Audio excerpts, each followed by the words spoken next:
This is the ERP Advisor. Today's episode, Vetting Software Solutions in an ERP Selection.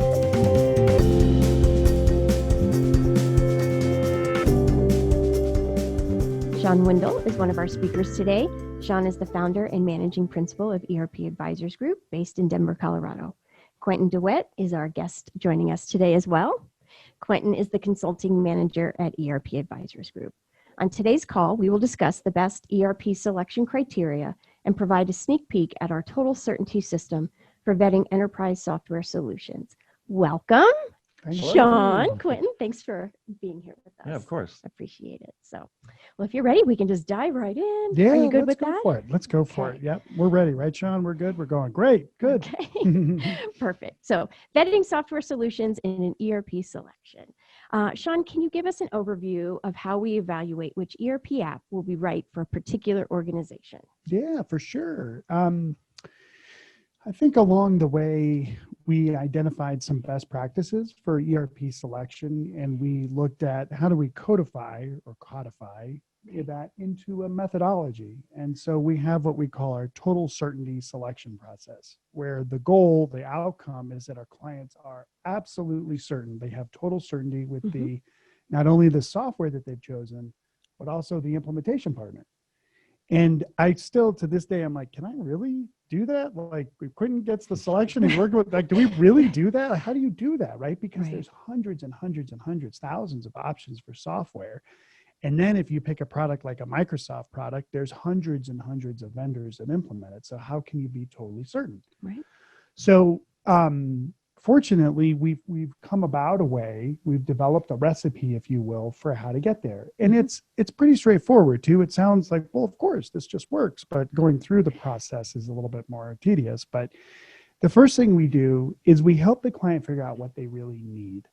So that's really important, right? For any problem in life, don't you wish you had somebody that not just for software, right? I know, right? Like, I'm hungry. Well, the problem that you have is you don't have the right food in the garage or in your freezer in the garage or in your kitchen or whatever, right? Basically, what we do with our clients is say, what problems are we trying to solve with software? And are those problems really solvable with a new software application? Or are we making them actually worse? So we will look at a client's strategy, we'll look at their people, we'll look at their business processes and their technology, which is sort of a framework that's left over from an old consulting firm I used to work with. But it's really good, though, because it helps us to understand and observe exactly what the client is, what is really happening with these folks. And then we get into what their real pain points and limitations to growth are with their business processes. And from there, we can launch right into, can software really help or not? Ideally, what kind of software solutions would you have to solve these pain points? So, yeah, it's sort of a kind of an organic process, actually, where it just kind of is how life and business and management and executive teams and users think about things. And like I said, we've been able to kind of develop this methodology so that, at the end of that basic needs analysis, the first part of it anyway, the client can say, yeah, that's really what is broken. And we can say, this is how software can fix it. But then we go into even a lot more detail, which I'm sure we'll cover here in a little bit on our call, but we'll also look at benefits and costs and apps in the market to then come up with some final recommendations where we could say to the client, like, this is it. You got a list of a couple apps, and here's what the cost is going to be. Are you sure you really want to do this as a team and as an ownership team and as shareholders and stakeholders in that? So it's a very much a process of really helping our clients, really getting down to the nitty gritty of what we're trying to solve. And it's not like it's some special recipe, like some magical thing that we pulled out of the air. It's just all the steps you need to go through to make a really complex decision simple. Right. Make sense? Absolutely. Good. Right. Good. If it was just that easy. I know, right? But, oh my God. but it's a great process for sure. So Quentin, earlier today, you and I had a little bit of a discussion about the importance of demonstrations. What can you tell us about this and how it fits into this process? Well, as Sean was saying, we have a very unique way and a workable way to identify what you need. So the next part of it is finding the actual software to fit that. Right. And that's part of our selection process, software selection process. What that starts with is sort of a vendor vetting process, but that leads into a very important aspect of that vendor vetting, which is doing demonstrations. And those demonstrations can really show you the look and the feel of the application. They can show you its functionality, if it's going to meet your baseline requirements, high-level requirements. And then we usually have like a 2 to 3 part step in it, a presentation demonstration to just kind of see what it looks like and see if it's the right software for your needs from a look and feel perspective. Then we'll go into a mini demonstration, we call it. So it's where you're starting to align the requirements that you have with the software. And you can hit a few high-level points, look at the functionality to see if it's flowing right or if it works with your processes. And then from there, we take it to probably the most important part, to fully match up those functional requirements to the software, which is a full demonstration. And I can't stress the high level of importance enough on that, because a lot of times software vendors will just show you what they want you to see. Of course. And there's so many of them out there that how do you really know if it's going to meet your needs versus what the software company is telling you your needs are? Right. So those demonstrations are highly important to that. And by the end of that process, you know not only is the software really close to what you need, you've seen it, you see if it works with your culture, your processes, if it has a good look and feel, but you've also met your vendors. You've gotten a relationship started with your vendors, and you know if that particular software vendor or implementation partner can really help you to get to the finish line of implementing this new software package that may be huge and you haven't done it before, to get to the finish line successfully implemented and helping your business to grow. Right. So there's lots more that could be said around that, but I think that's a good baseline. I want to ask him a question. If Sure, I can. of course. So Quentin, what do you think the difference is in a selection between selecting the right app and the right partner? So the folks that do the That's a great implementation. question. Yeah. So yeah. there's a big difference. A lot of the time you can have the right software. It can meet all of your needs, but the partner or the vendor selling it is not right. The relationship, their communication, they weren't responsive. When you asked them questions about how they were going to resolve something, they had no answer. And it's a really sad point when you found the right software, but you haven't found the right partner. Oftentimes, though, you can go and find another partner that can implement that same software package if it's right. Vice versa, sometimes you find the right partner and they are amazing. The communication, the business process, the knowledge of your industry is all there, but the software package that they're trying to have you go with is the wrong package. Sometimes you can mitigate this. They can do a different software package, but getting that relationship right is an important part of the whole mix. And you shouldn't move forward with selecting a software package until you have that worked out. And you know for sure on both sides of the equation that you have the right answer. Right. Because it would be pretty terrible to get into a project and an implementation and realize you're not a good fit. Yeah. Then what?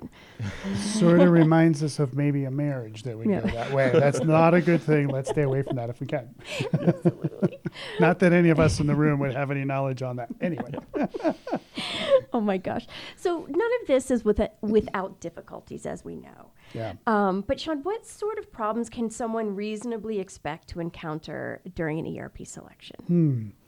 I know that's a big question. It is, but it's a great question though, because there's realities, right? And then there's kind of what you think is going to happen, and then what doesn't happen. Like it's all over the place. But there's probably 4 areas that I think are the most important to look at for problems to try to mitigate them in advance.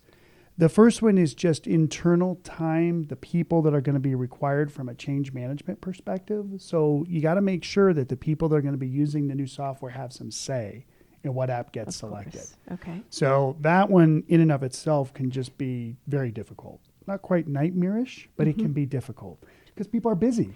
People are busy, and not everyone wants the same thing or thinks the same thing is usable or easy or what have you, right? That's exactly it. Yeah. And you got all these different viewpoints, and people want to share their stuff, and sometimes they should, sometimes it doesn't matter, but you have to work through that. So that's the first area. Okay. The second area is which partners to bring to the table. So just like you said, Q's short for Quentin. That's right. He's our right. Q guy, like James Bond. Excuse me. We need to find a partner that knows the industry, that is somebody that you'd want to work with and would enjoy spending time with, as well as paying a lot of money because you're Right. about to do that, but also knows the software app really well, again, just like you said. So we got to find those partners. So that can be pretty tricky for sure.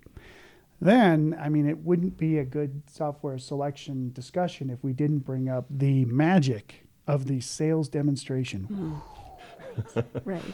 The bells and whistles. The bells, the whistles, but what I really need to see are the gears and the shifter. Why do you keep showing me the bells and the whistles? And actually, as a confession, which I do sometimes on these calls, we were in a demo earlier today with a specific vendor. I do want to mention them, but I'm not going to.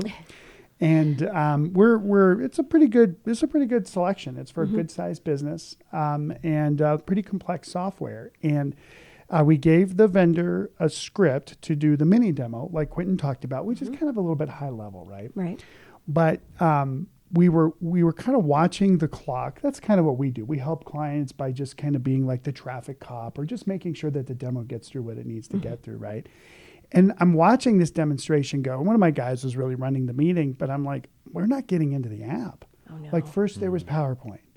Okay, can you hit a little bit of power? And this is after the intro, by the way, right? Okay. So there was PowerPoint. This is how the app works. And I'm like, okay, great. Why aren't you showing it to us? Are you telling us that it works this way in PowerPoint because it really doesn't do it? Then they go to the reporting and the analytics and the pretty dashboards, right? The bells and whistles. Oh, well, that's good. I kind of like to see that too. Then I'm like, okay, let's see some transactions because that's what we're buying. That's what all the users are going That's to be right. using the app for is To to see do what it can transactions. actually do. Exactly, Right. to see what it can actually do. Then he gets into this other thing, this workflow configuration, and he said, oh yeah, well, one person's going to set up the workflow. Everybody's going to use the workflows. But I'm like, wait a minute. Well, show us the app. So at about 59 minutes into it, I'm like, you need to get into the product now. He was like, okay. So it was fine, but I was trying to kind of work with my internal people too, who were on the call and kind of communicating about the way the demo was going. And I said, have we seen the product to my team? They're like, no. So isn't it Yikes. interesting that you Right. give somebody a couple hours to do this? Now, I will tell you this, that from that point, zoop, he covered all the functionality. So it was great. Thank goodness. Yeah, thank Right. goodness. But you know, again, this is kind of our third item of the software salesperson kind of magic and pizzazz that some people will have a tendency to focus on those things versus just the real app. Right. So watch out for it. But the Okay. good guys, they get it, and good gals, they know, okay, we're done with the dashboards and reporting. Let's jump into the, how do you do a journal entry upload and set up a, amortization chart or some boring quote unquote thing, but that's what we're buying. So just Right. watch out for that. Okay. That's a problem. I'd say the fourth problem is definitely really getting to the final pricing. Like, what is this thing really, no kidding, going to cost us? Because if we get into something and it's more than we thought, people get fired over that. That's right. So That's in the right. selection process, we want to be very, very, very, very certain that we know exactly what we're buying. We know the services that are going to be required to do the buying. We need to know the data migration that has to get moved and if there's some additional costs with that. Right. Do we need a PM? Do we need to hire like a massage therapist, or do we need to bring in like margarita machines to keep people going? Whatever the costs are, let's look at those. Those are 4 areas to think about. Okay. And that, I'm sure, isn't all of it, right? There's tons But- more, but those are good. Yes. Yeah. Awesome. So cute. Yeah. I was wondering, can you provide some real world advice to our listeners today based on your experience with vendor vetting? Absolutely. So I think probably one of the biggest pieces of advice I can give you is that don't just go out and start contacting software vendors. That's There are good. a lot of software vendors out there, but there's a few things you need to do before you talk to any software vendors or even look at software. You need to know your requirements. Even if it's just a high level set of requirements, baseline, but before you do anything, know your requirements because otherwise you will get sidetracked. The sales flashiness will direct you in one direction or another. You may even be looking in the wrong vertical for software. So know your requirements up front. Once you know them, don't contact the software vendor immediately. Do some online research. Really find out what software packages, what level of software packages. There's different tiers of software. So go and vet some vendors and assemble a short list of vendors. So go look at them, do online vetting, take a look at the company, take a look at the software packages, how long they've been in business. There's a lot that you can do online before you talk to any of them. Because what you don't want to go out and do is talk to 20 or 30 software vendors. Then you're going to have an influx day after day of That's right. salespeople calling you, trying to True. get you to look at their software. And it may be the right software, it may not be, but you're going to get too much back if you do it that way.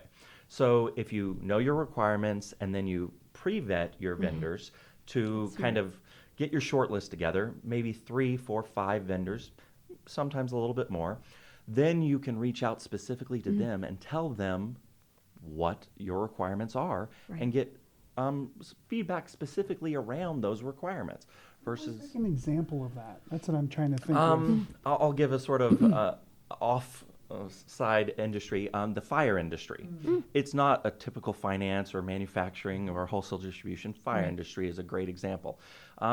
If you think, oh, there can only be a handful of fire apps out there, there's more than 80 core fire apps that you could be looking at if you just went out searching. So when you really narrow it down, though, there are about 3 to 4 really good fire apps that you might want to put in your fire department. And if you had contacted those 80, you would just have a nonstop flood of information, too much to deal with, too much to sort. By the time you got through 10 or 15, you wouldn't even know which one you would talk to first or who had what feature, etc. So by narrowing the scope first and getting to the real good, golden eggs, or the diamonds in the rough, you narrow the field, then you can really dive in with them. You can start a relationship, you can do the demo process that we were talking about, make sure that you've seen it, oh, it looks pretty good, then go to a high level of demonstration. So that's one of the things. Once you have done that pre-vetting and you have reached out, given them your requirements, you get responses back. And so there's... And then this gives you another opportunity to even further narrow the field. And it's not wasting a lot of their time or your time.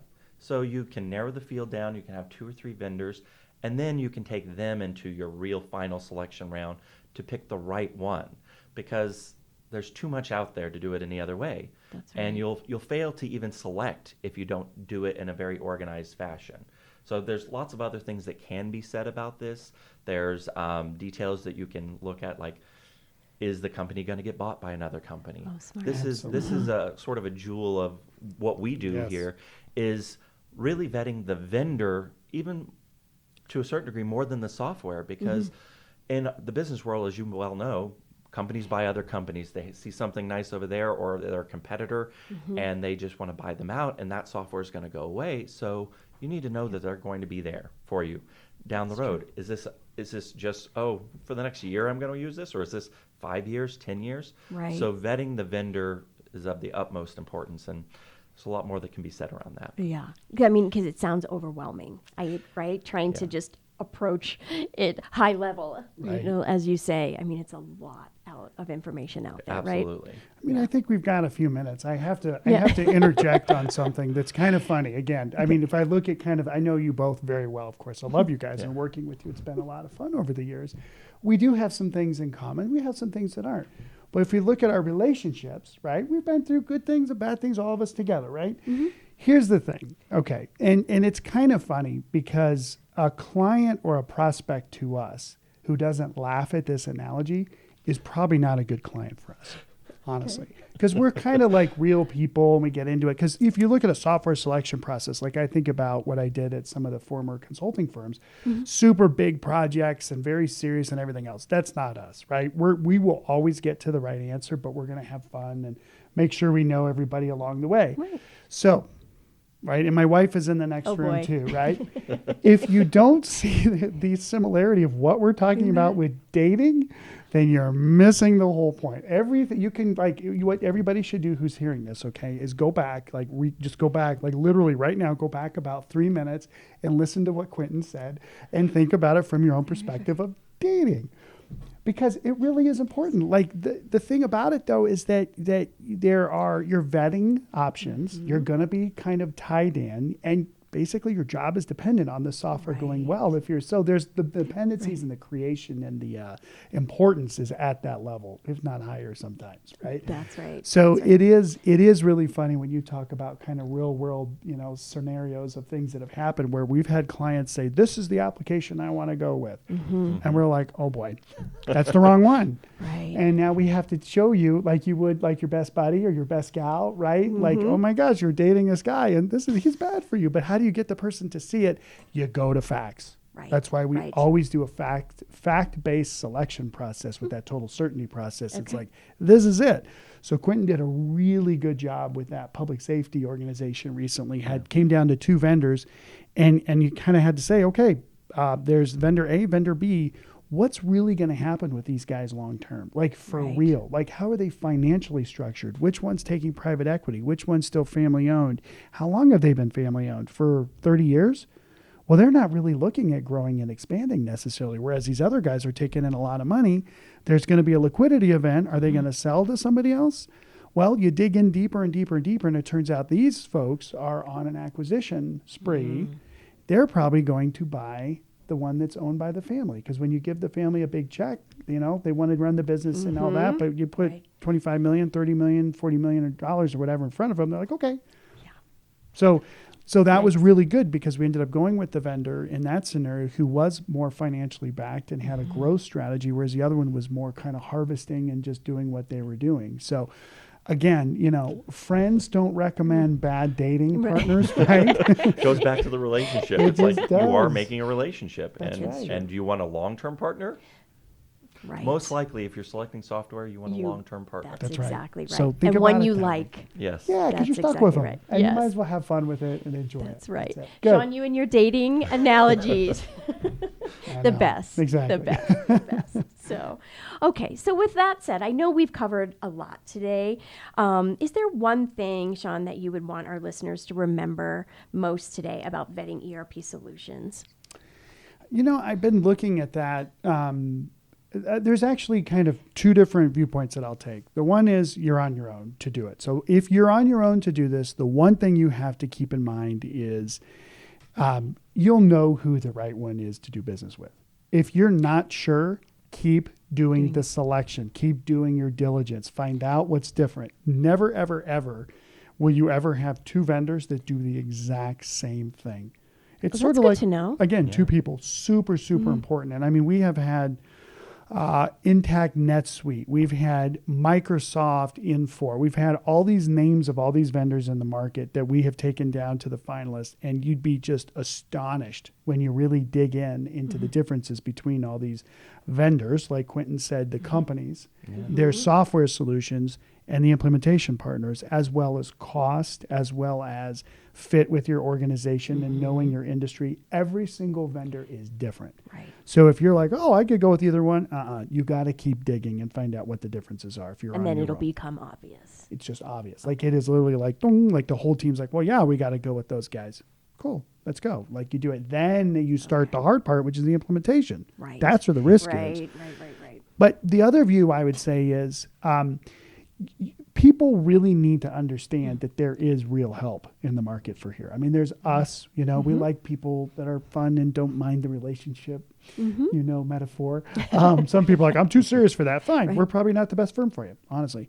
But we have tons and tons and tons of stuff on our website, thanks to Sean and to you for pulling a lot of things together. Sean Orthman, our digital marketing manager, who's over there in his headphones. He's done a cranking great things out. job. Yes. He's amazing. But also, some of the other folks that do what we do, we won't mention their names, but they got lots of great stuff on their website. Right. And you can find a lot of assistance and help out there. Like we've kind of evolved past this, like, oh, ERP is this magical, scary thing that I have to do that I'm going to get wrong. Right. It's not like that anymore. It's like getting a teeth, filling or a crown or whatever. Like it's pretty like everyday stuff.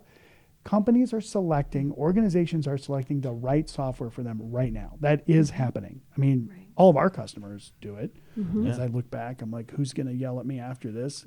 There's Oh, one no. that was Oh, like, no. oh, Oh, no. but we've done tons and tons and tons of projects where clients are like totally certain. Right. So it can happen. It's not like there's some, again, big barrier in ERP that either makes the selection a failure or the implementation too. You can do this stuff successfully. Find the information that's there to do it. Right. Well, this is a great start because I know there's a lot more to it, as Quentin Absolutely. mentioned, Sean mentioned. So we will revisit this at a later date, I am sure. But thank you guys for your time today. Thank you for joining us. ERP Advisors Group is one of the country's top independent enterprise software consulting firms, advising mid to large-sized businesses on selecting and implementing business applications, including ERP, CRM, HCM, business intelligence, and other enterprise applications, which equate to millions of dollars in software deals each year across many industries. This has been the ERP Advisor.